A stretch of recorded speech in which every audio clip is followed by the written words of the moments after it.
Oh god. Everybody. Hello. We just Yeah. read Act 6. Yeah, there was no time in between then and now, really. I guess I went to get a drink and so did he, but Yeah. uh So, yeah. you read yellow. Before we continue, you can use the green arrow to view speculations and fan art created between chapters 6 and 7. I'll just gun through it quickly. Anything of Oh my interest? god. Yeah, no. Why is your rule like what is it, 63 of Ace? Because these people hate us. Oh, I can't even be happy about everyone in pirate form. No, just ruined it for me. Yeah. Why, Ruby? You were My artists. my heart. Oh, I just clicked into the Rule 34 section. Yeah. Oh my god. Anyway. I guess I'll tag this not safe for work now. Yeah. Was not in the mood for that. Read. Tom is scared and angry. Ruby fumbles for an explanation, an apology, anything. She assures Tom she would never hurt him. There's nothing wrong with her, and if there was, she's better now. She doesn't want to hurt him. Say that to show your goodwill. That you will be placing the scalpel on the ground and stepping away from it. Do so. After this, ask Tom what he wants. Ruby places the scalpel on the ground as a show of good faith. She nervously continues to try and explain, but her voice is shaking. Ruby backs away slowly. Tom seems somewhat placated, but he's still in a panic. He orders Ruby to leave the room. Ruby offers that if anything should happen, she will still have her walkie-talkie. Ruby exits the room, leaving Tom alone for the time being. Perhaps some space will help calm things down. No. She doesn't know what to do next. Oh god. Ruby is shaking. These recent events have unnerved her greatly. She has a pounding headache. Go to cafeteria, drown sours at the water from the water cooler. No, not knowing where else to go, Ruby heads to the cafeteria. I hate it whenever they make the character face like the wall. At any point, there could be a jump scare and they could turn around. And it's just like freaking me out. Look, she's gonna turn around and then it's gonna be I. Like, dude. Looks around in a manly manner.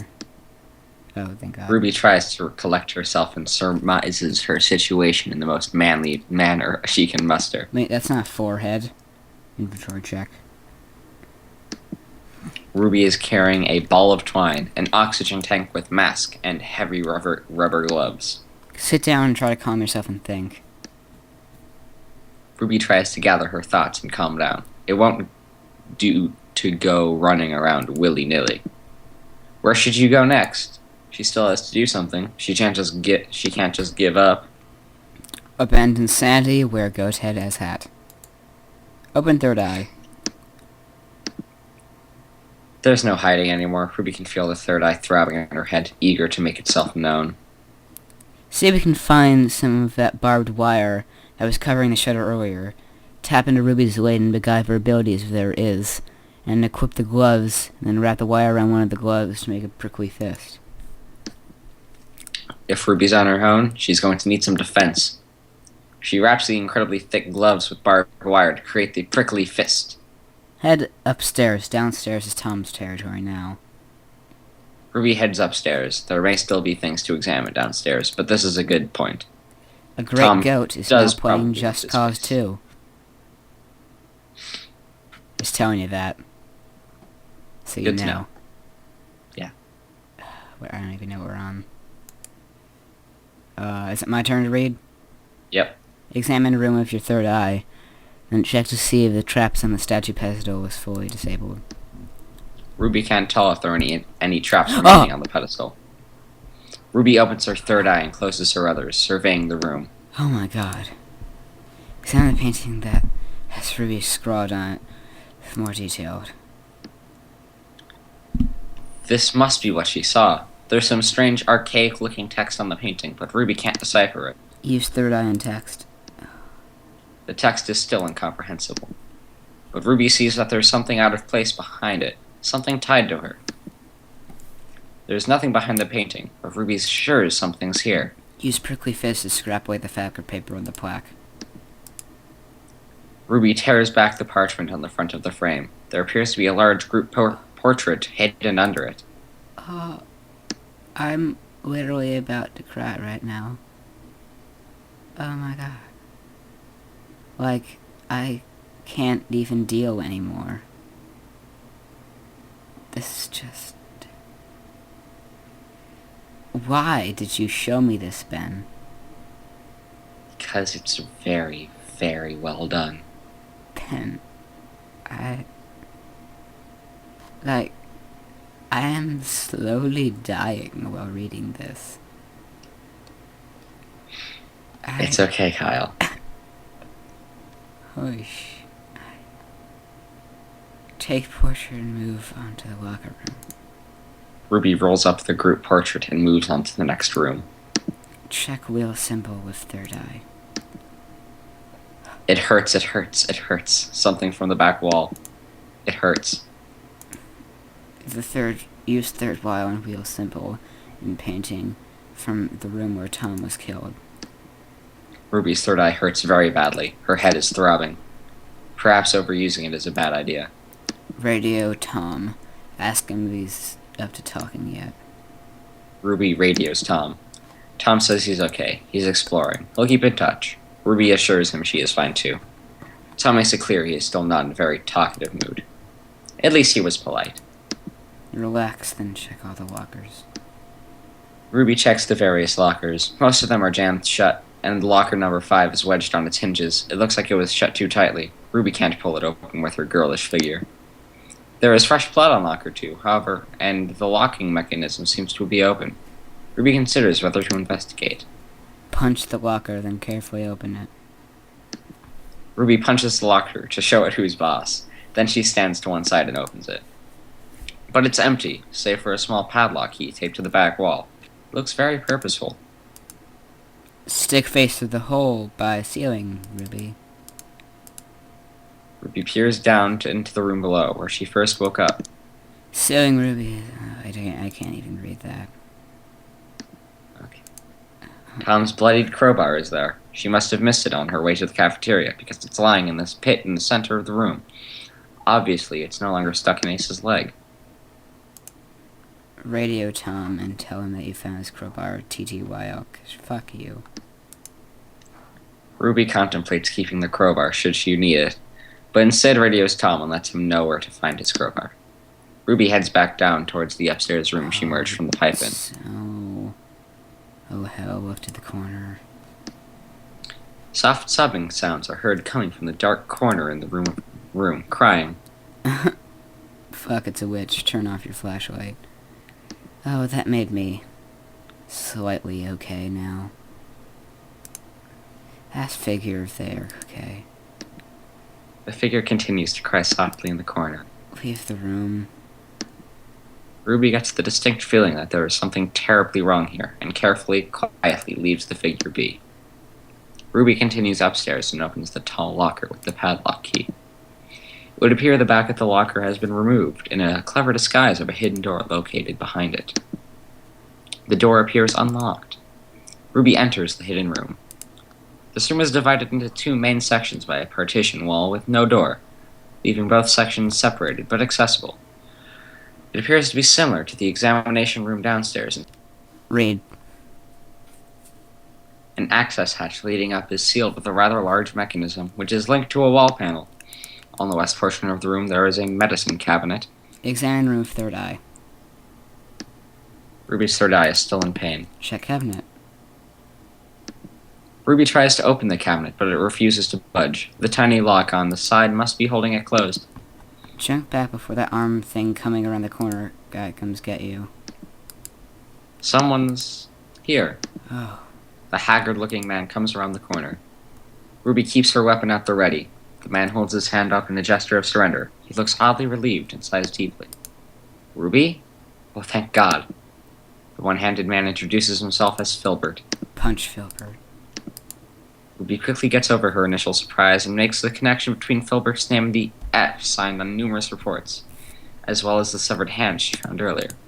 She assaults Filbert with questions. Filbert begins to explain what he can. He says he is the chief doctor here. Ask him how he knows Ruby. Ruby was a patient of his. Ask him where his hand went. Filbert calmly explains he severed his hand by slamming it shut in the security transfer chute down in level 3. He had to in order to stop the spread of infection. One infection. Filbert nods. He explains that he was attacked and his hand was injured. He says he believes the injection is like any other localized spread. In order to stop it from contaminating his entire body, he had to perform an emergency amputation. Question him on what has happened here. What this place is, and why you can't remember the stuff. Why you can't remember anything? Isn't it obvious? Filbert asks. You're dead. What? Did I kill Tom?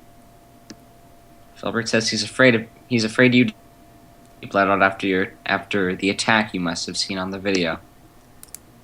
Then how am I moving? You're infected. Most everyone here has succumbed to the infection. Except for me. Ruby, then why did you stumble over me and say thank God? It's not important now. What? Oh no. Ask him if he knows anything about Ace, or if he knows that Red killed himself.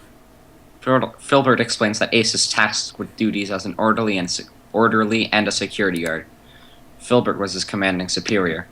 Filbert says he knows of Red's death. He finally did it. Filbert nods. Was I sane? Oh, I doubt it. Is there a cure? My dear, you are the cure. Filbert asks if he found a passcode yet. He needs to get to the top level. The only option now is to escape. He plans to escape the entire facility and wants to get out. What do you mean by that? Filbert turns, suddenly angry. He lays it all out.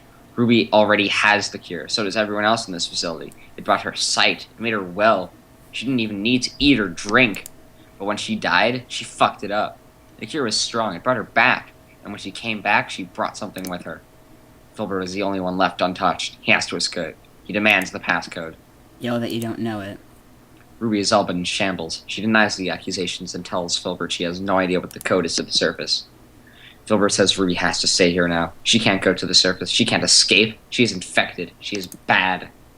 Filbert says to stay here while he gets his tools from the medicine cabinet. He says he is going to cut Ruby's badness out.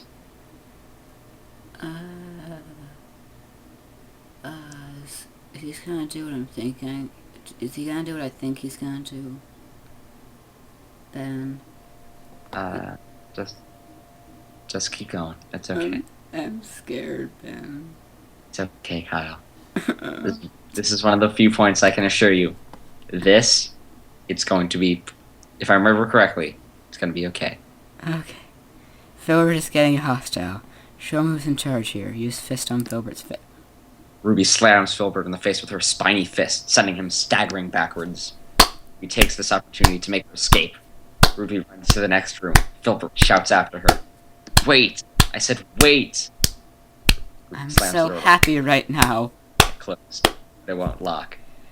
I don't know if you've been clicking the next button with me. No, I've been clapping at that Okay. image. Pay attention to that last picture of Filbert. With his hand being Yeah. weird. Yep. You can't escape the Black Miles. He cut the bat out of him. What? He said he cut the bat. I get it. He cut the bat. That was his bad thing? Yeah, it was in his hand, but nope. Well, I'm okay now that he got punched in the face. Ruby slams the door behind her, holding it closed, but it won't lock. Close the cabinet and lock that. Ruby relocks the padlocked door.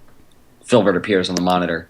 He shouts angrily at Ruby. He says he is the only one clean. He's the only one who can escape. The others have damned themselves.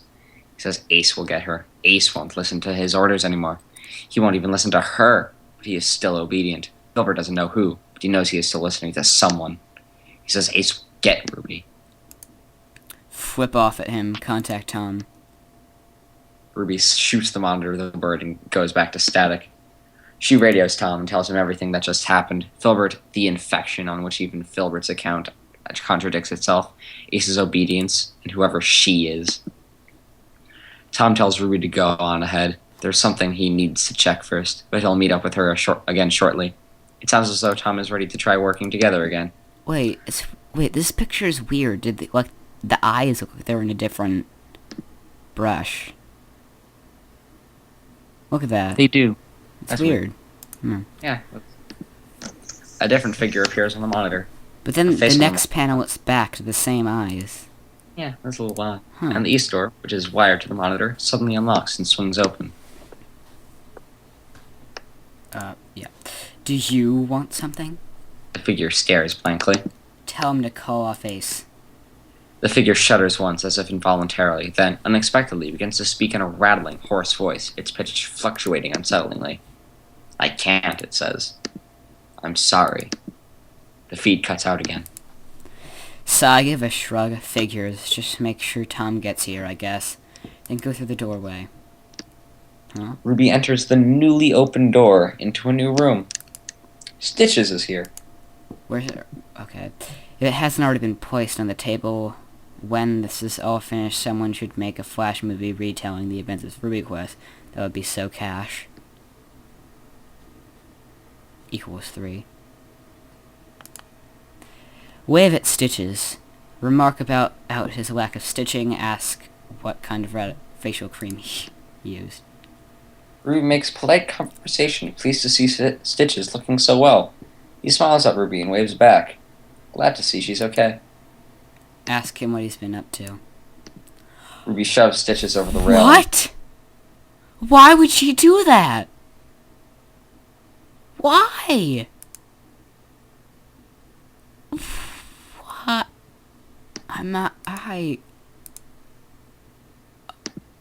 Stitches falls into the giant fans. Ben, you said it was gonna be alright, Ben. He said that part was gonna be alright. Why would... This What? whole part? No, that section of this part. Why would... What? What just happened? This isn't what Ruby meant to do. This isn't what Ruby meant to do at all. It's a flashback, isn't it? Ruby remembers now. It was horrible. She didn't mean to. Okay. Now read the paper next to the door. Okay. Ruby's hands are shaking. She picks up the dog-eared note from the paper folder on the left side of the door and reads it. Okay, October 20th. I take this opportunity to file a formal complaint on several issues, most notably against Chief Diagnostics Technician Brett. I can't even read. After I performed the autopsy on Subject 1 following his fatal accident, I voiced my concern to Red that the nature of the incident did not seem accidental. The guide rails on the catwalk are more than sufficient to protect from falls, and Subject 1 was by no means new to the area. He had successfully traversed the catwalk countless times, even when he was still blind, and it is my opinion that the only explanation for his fall is foul play. I believe Subject 1 was pushed. When I told Red this, he dismissed my concerns. Further, I want to bring to the attention of the administrators that Red has been ignoring the ordered rounds of medication for the staff. We have seen the power of this medication, and the administrators have ordered the entire population of this facility onto a weekly dosage. And yet, though this treatment was Red's idea to begin with, he refuses to take the very medication he prescribed the patients. Lastly, I have heard strange laughter and other voices coming from the lower levels in the middle of the night for over a month now. To whatever staff member or patient sees himself a prankster, you've had your fun. Some of us have work to do. Dr. S. Giant fans underneath the catwalk in the facility for blind people. Ruby reads the clipboard by the door as well. November 1st. Reappropriation? Yeah. Reappropriation of Lab B. As you're now aware, at 0645 this morning, Subject 1, Stitches, has regained basic cardiovascular functions. Lab B is being reappeared successfully boosted. This phenomenon, until further noted, has been moved to Lab B while the continues. It is under the extent of subject 1's physical state, but there is some since the activity was first noticed too early to jump to power of the treat red weather or solution has dismissed. Look behind the plant. No. Ruby goes to examine the plant. Tom enters the room and greets Ruby. Tell Tom everything. Ruby explains the situation to Tom. She even tells him about her flashbacks. Tom doesn't seem as phased as she thought. Beep your walkie-talkie to see this is really Tom. Ruby discreetly presses the button on her walkie-talkie. Tom's radio crackers. Tom explains he found this note while digging through the rubble near Red's room. Okay, yeah. Red's journal, November 1st. Or was this already done? No, this is new. Okay. With my treatments, Stitches has been best... Let me start again. With my treatments, Stitches has bested death itself. And what horrors he brings with him I do not intend to discover.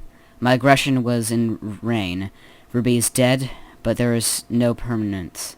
Despite my best efforts, she will not have peace. It's all over now. I was too late. I'm taking the coward's way out. I can still escape the nightmare before it begins. I thank God I did not take the medicine, like the rest of the staff. Collect yourself, then move to Lab B's doors. The door is locked with a massive, very distinctive padlock. I don't know why, but that looks like the Megaton key to me. No, yeah, it kind of does. Try to see if you can see anything through the windows on the door. There's nothing behind the plant, and nothing in the pot but the plant and some soil.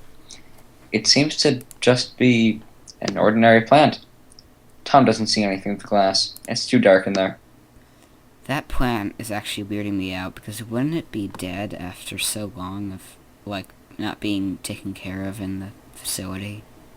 That's a legitimately good point. I don't know. Yeah. Unless, like, Ace is pretty insane. Or it's plastic.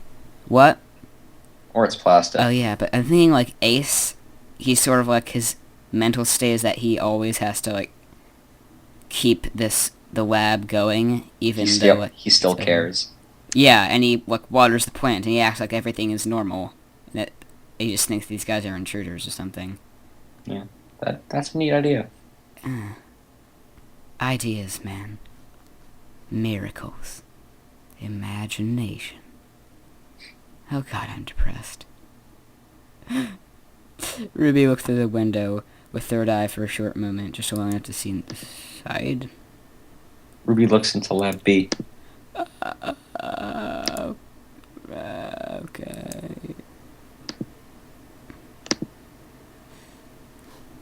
Wait. Ruby staggers. Huh? Lab B looks at Ruby.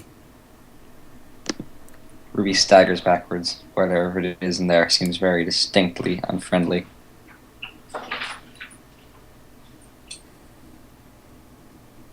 Next. The figure in the corner sobs quietly, weeping. Attempt to talk to it. Ruby's attempts at conversation go unheeded. The figure does not respond. Why are you crying? It's dark. Does Tom see the figure in the corner? Ruby asks Tom for confirmation. He confirms that he sees the same figure. It shudders in the corner, making a pained sound. The figure turns suddenly, and the room is engulfed in darkness. It's so dark.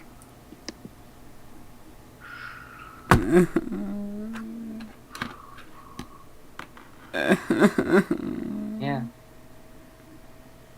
Why? It's like impossible to be happy while reading this. Yeah. And just like at the beginning, like whenever it changed a scene, it's just like normal, yeah. But now, if it even like changes scene slightly, I always like jump slightly, like something is about to happen. Cause this story. Yeah. I'll see you next time, jackasses who like to watch my pain as entertainment.